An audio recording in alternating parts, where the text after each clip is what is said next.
filsafat ilmu dan pendidikan jadi penting banget. Dan keduanya saling berhubungan dan nggak bisa dipisahkan. Dalam PMP sudah dijelaskan bahwa filsafat ilmu membantu memperkuat eksistensi dan keilmiahan pendidikan. Artinya, filsafat ilmu membantu kita memahami apa sebenarnya hakikat pendidikan, kenapa pendidikan bisa disebut sebagai ilmu, dan apa nilai yang ingin dicapai dari pendidikan tersebut.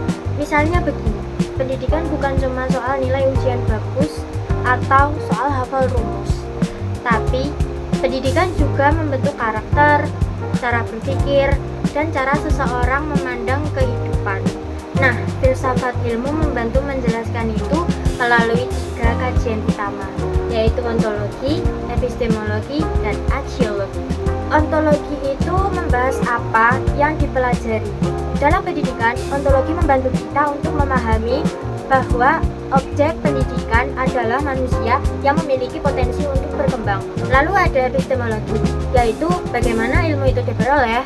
Karena itu, pendidikan menggunakan penelitian, metode pembelajaran, observasi, dan proses ilmiah supaya pengetahuan yang diberikan itu benar-benar dapat dipertanggungjawabkan. Dan yang terakhir adalah aksiologi, yaitu membahas untuk apa sih ilmu itu digunakan. Jadi, pendidikan itu bukan cuma membuat siswa pintar, tapi juga punya nilai moral, etika, tanggung jawab, dan sikap kemanusiaan. Nah, menariknya, hubungan ini memiliki timbal balik. Bukan cuma filsafat ilmu membantu pendidikan, tapi pendidikan membantu memperkuat perkembangan filsafat ilmu. Kenapa bisa begitu? Karena dengan pendidikan yang bermakna akan melahirkan orang-orang yang kritis dan suka berpikir mendalam.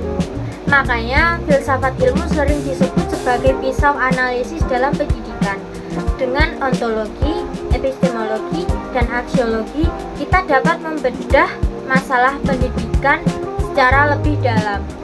Contohnya, saat ada siswa yang malas belajar, mungkin kalau dilihat biasa saja, siswa itu dianggap pemalas.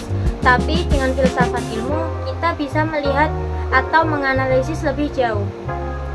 Secara ontologi kita bertanya, sebenarnya hakikat belajar bagi siswa itu apa sih? Dan secara epistemologi kita bertanya, apakah metode pembelajaran gurunya sudah tepat? Dan secara aksiologi, apakah pembelajaran itu memberi makna dan manfaat bagi siswa? Jadi pendidikan itu nggak bisa dilihat secara dangkal, tapi dianalisis sampai akar persoalannya. Contoh nyata penerapan filsafat ilmu juga bisa kita lihat dalam kurikulum Merdeka. Kurikulum ini percaya bahwa setiap siswa memiliki potensi dan gaya belajar yang berbeda.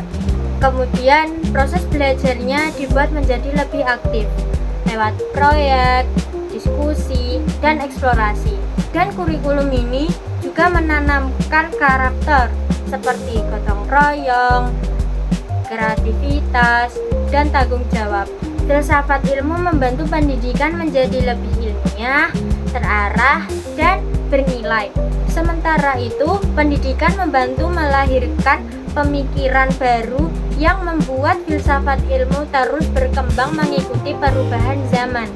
Karena pada akhirnya, pendidikan bukan hanya tentang menjadi pintar, tapi juga menjadi manusia yang mampu berpikir, memahami nilai kehidupan, dan membawa manfaat bagi orang lain.